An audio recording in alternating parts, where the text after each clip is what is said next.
Ever wondered why Alexa can order pizza but can't help you fix your love life? Today, we're uncovering why some AI feels brilliant, yet bafflingly limited, and why the future might hold machines that could outsmart Einstein himself. Buckle up.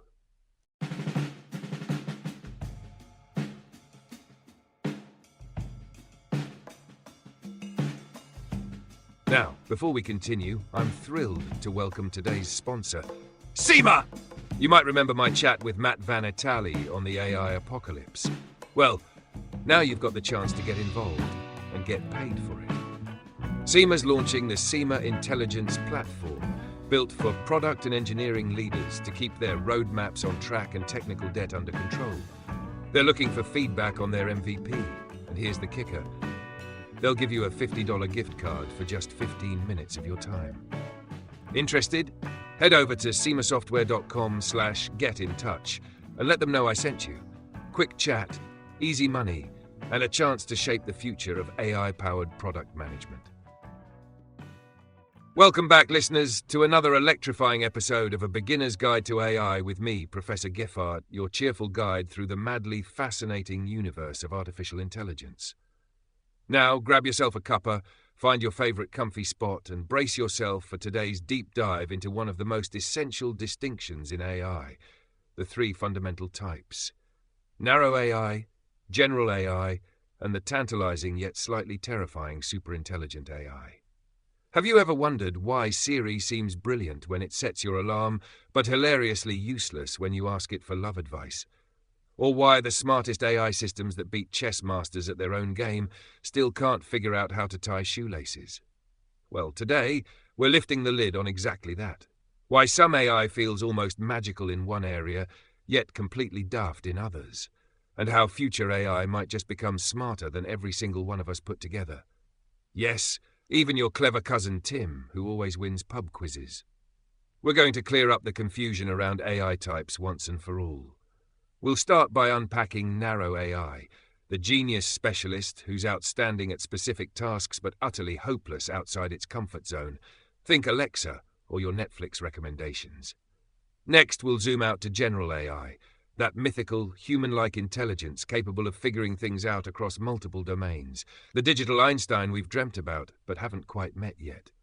And finally, we'll dare to peer into the intriguing but potentially unsettling future of superintelligent AI. Machines so smart they'd make Einstein himself look like he's fumbling with basic maths. And don't worry, we'll keep it jargon-free, deliciously simple, and sprinkled generously with the kind of humor that makes you laugh out loud on public transport.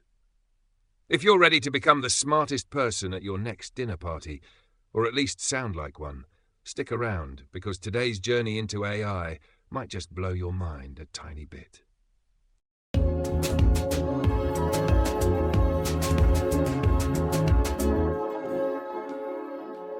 Why Siri can't do your taxes. Narrow, general, and superintelligent AI explained. Now, before we get all fancy and futuristic, let's quickly nail down exactly what we mean when we talk about the different types of AI. The whole AI thing can feel a bit overwhelming sometimes. Trust me, even professors occasionally feel like screaming into a pillow when new AI terminology pops up. But fear not, we're here to make it crystal clear. First up, narrow AI, sometimes called weak AI. But don't let that term fool you. Narrow doesn't mean daft. It just means specialized. Think of narrow AI as your friend Pete, who's an absolute genius at fixing bikes but can barely boil an egg without setting the kitchen on fire. Narrow AI is exceptionally skilled, but limited to specific tasks it's been explicitly designed or trained for. Siri is great at scheduling your calendar, but would probably have a meltdown if you asked it to cook a Sunday roast. Similarly, Alexa is fabulous at playing your favorite tunes or ordering takeaway, but might draw a blank if asked to predict the weather 3 months from now. In short, narrow AI dominates our daily life already. It's behind the recommendation systems on Netflix, the chatbots on your favorite shopping websites, or the impressive photo recognition features on your smartphone. But each of these is highly specialized, performing its tasks superbly while clueless about anything beyond its programming. They're powerful, they're useful, but they're absolutely rubbish at transferring their knowledge to tasks they haven't specifically been trained for. Moving swiftly along, next up is General AI, or AGI. General AI is basically the AI equivalent of your annoyingly talented friend Sarah, who can effortlessly switch between writing brilliant poetry, cooking gourmet meals, and beating everyone at trivia night without missing a beat. General AI represents the holy grail of artificial intelligence, a machine that can think, reason, and adapt across various domains and tasks, just like us humans. However, here's the catch. Despite decades of research, General AI is still largely theoretical, still beyond our reach. Creating a system capable of truly human-level intelligence, complete with our ability to understand context, make abstract connections, and learn effortlessly from limited data, is incredibly complicated. Right now, General AI remains more science fiction than reality. But make no mistake, it's a vision that researchers are actively chasing. And now, dear listeners, let's get to the big one. The jaw-dropping, eyebrow-raising, goosebump-inducing topic of Superintelligent AI. If General AI is the cleverest person you know, then Superintelligent AI is like having all of humanity's collective wisdom packed into one extraordinary brain, only multiplied by 1 billion. It's the kind of intelligence so advanced that it would leave humanity in the dust, intellectually speaking. A superintelligent AI might, hypothetically, cure diseases in moments, solve previously unsolvable scientific mysteries, or even predict complex social phenomena years in advance. Pretty amazing, right? But, and here's the twist that makes this so exciting and terrifying, such incredible intelligence raises serious, sobering questions. If an AI becomes far smarter than humans, how do we ensure it aligns with our human values? How do we avoid becoming the equivalent of a pet goldfish in an AI-controlled world? These questions aren't just mind-bending puzzles. They're real ethical dilemmas currently being debated by experts around the globe. You might think this sounds dramatic, but consider that some of humanity's smartest minds, from the late Stephen Hawking to tech giants like Elon Musk, have warned about the potential dangers of uncontrolled superintelligent AI. As fascinating and revolutionary as superintelligent AI could be, it's crucial we tread carefully, building in safety measures and ethical considerations from the very start. So there you have it.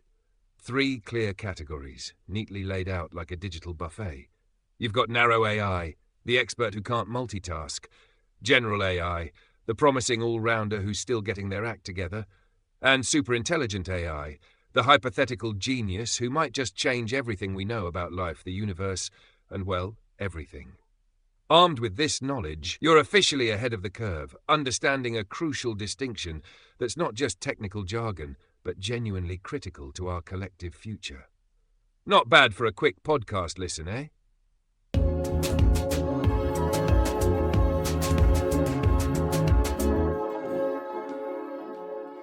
To have the great AI bake-off, why Siri makes cupcakes but can't run a bakery. All right, listeners, imagine for a moment that you're entering a baking contest, because frankly, who doesn't love a good cake? Let's use baking as a tasty analogy to simplify this whole narrow versus general versus superintelligent AI business. First up, narrow AI is like your Aunt Mabel, who's incredible at baking one very specific cake, let's say lemon drizzle. Aunt Mabel's lemon drizzle is award-winning, sublime, absolutely unbeatable. But here's the snag. Ask her to whip up a red velvet or bake bread, and Aunt Mabel stares at you blankly, flour-covered and baffled. She's brilliant at precisely one thing, and that's exactly how narrow AI works. It can masterfully perform specific tasks, like recognizing faces in photos or translating Spanish into English. But step even slightly outside its expertise, and it flounders. No generalization, no adaptation. Then we've got General AA, which is essentially your mate Oliver, who's versatile enough to run an entire bakery. Oliver understands not just how to bake cakes, but how baking works overall. He can follow recipes, invent new ones, adapt when ingredients run out, or even switch from pastries to pizzas on demand. General AI is like Oliver. It's flexible, adaptable, and capable of figuring out entirely new tasks on the fly, not stuck with one predefined skill set. Oliver's bakery thrives because he can handle any baking-related challenge that pops up. He thinks, reasons, and solves problems across different areas, just as General AI would in broader scenarios. And finally, we have superintelligent AI. Imagine Mary Berry herself stepping into the kitchen. Not just baking, but writing cookbooks, judging competitions, mentoring, revolutionizing the baking world, and even influencing cooking culture worldwide. She's not limited to understanding baking, she redefines what baking even means. Superintelligent AI is Mary Berry on turbocharge, capable of expanding beyond all known culinary limits, creating entirely new foods, flavors, and culinary concepts beyond human imagination. And there we have it, AI explained deliciously through cakes. Siri, our lemon drizzle specialist, shines brilliantly at specific tasks but has limits. Oliver, general AI, is adaptable, flexible, able to handle multiple tasks, but is still learning. And Mary Berry, our superintelligent AI, represents an awe-inspiring level of mastery that could change everything we know, for better or worse. So, hungry yet for more?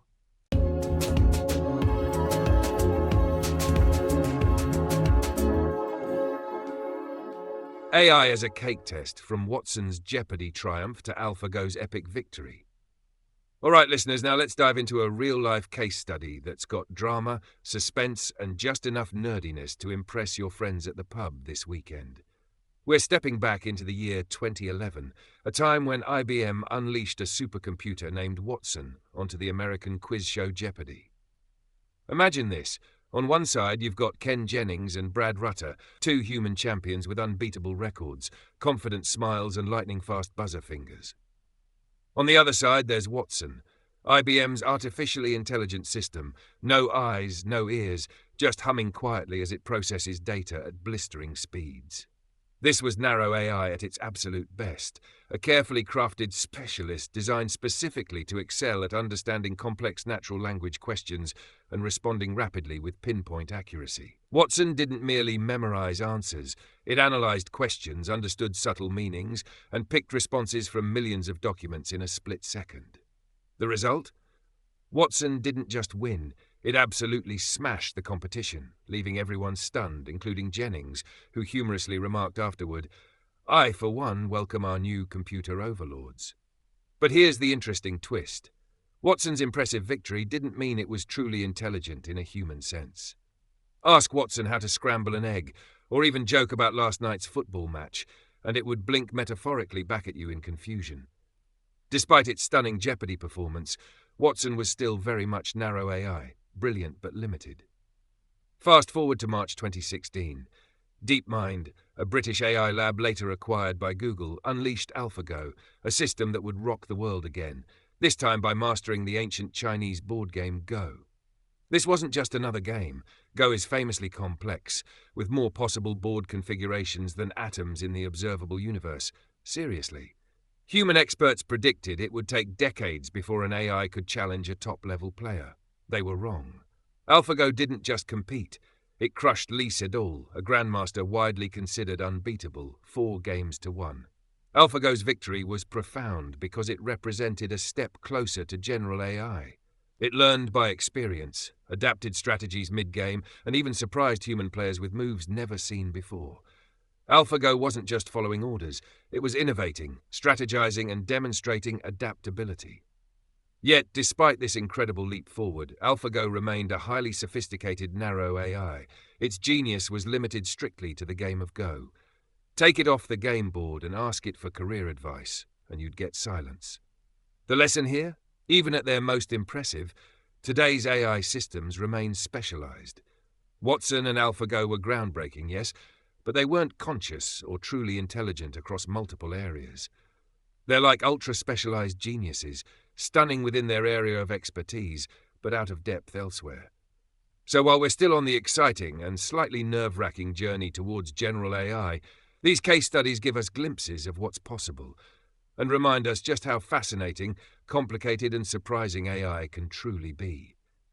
If this doesn't get your imagination fired up, I'm not sure what will. Ready to become an AI insider? If today's AI deep dive tickled your curiosity, and let's be honest, who isn't intrigued by machines smarter than Einstein, then it's high time you join our exclusive AI Beginners newsletter. You'll get handy, jargon-free tips, practical insights, and just enough witty banter to brighten your inbox. Simply head over to argoberlin.com/newsletter and start your AI journey with us today. Time to take action. Your AI adventure awaits. All right, brilliant listeners. We've taken quite a ride through AI today, but now it's your turn to join the fun. If you're itching to explore AI further, and let's be honest, who wouldn't be? Here's your task. Go beyond asking Siri about tomorrow's weather and try to push the limits of narrow AI. Ask Alexa something utterly unexpected like life advice or cooking tips. Watch closely as it either impresses or amusingly stumbles. That's narrow AI at work. Fancy some extra credit? Pop over and experiment with a powerful conversational AI tool like ChatGPT or Google's Bard. Or why not give Google's latest Gemini a spin? Test their limits, see how smart they really are, and spot their quirks. Remember, exploring AI firsthand is the best way to truly grasp its potential and its limitations. Off you go now. Challenge an AI and enjoy every second of it.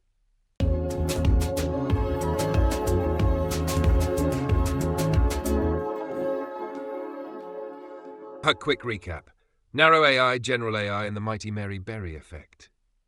Well, what a whirlwind we've had today, listeners. We've unpacked the tasty metaphor of AI as bakers.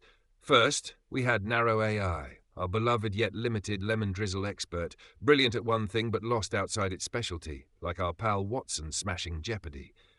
Then we met Oliver, our metaphor for general AI, the versatile baker who could juggle pastries, pizzas, and cakes alike, showcasing AI's potential to think and adapt across multiple tasks, even if we're not quite there yet. And of course, we gazed into the thrilling and slightly terrifying future of superintelligent AI, our Mary Berry-level genius, an AI so powerful it could redefine entire industries, cultures, and perhaps even the human experience itself. As awe-inspiring as that sounds, we've learned why handling that kind of power carefully and ethically is vital for our future. So, if you've taken away one thing today, let it be this. AI isn't just a buzzword. It's already here, in narrow, task-specific forms, and it's shaping how we live, work, and play. But there's still so much more potential waiting in the wings, from general-purpose thinking machines to game-changing superintelligences. Pretty exciting stuff, right?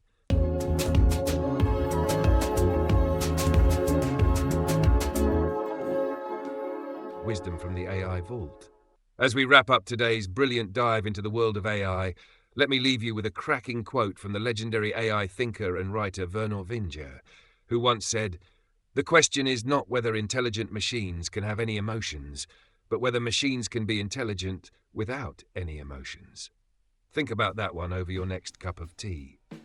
Until next time, this is Professor Geffart saying cheers, stay curious, and keep those circuits buzzing. Oh, and please don't forget to subscribe to the podcast and our smashing newsletter.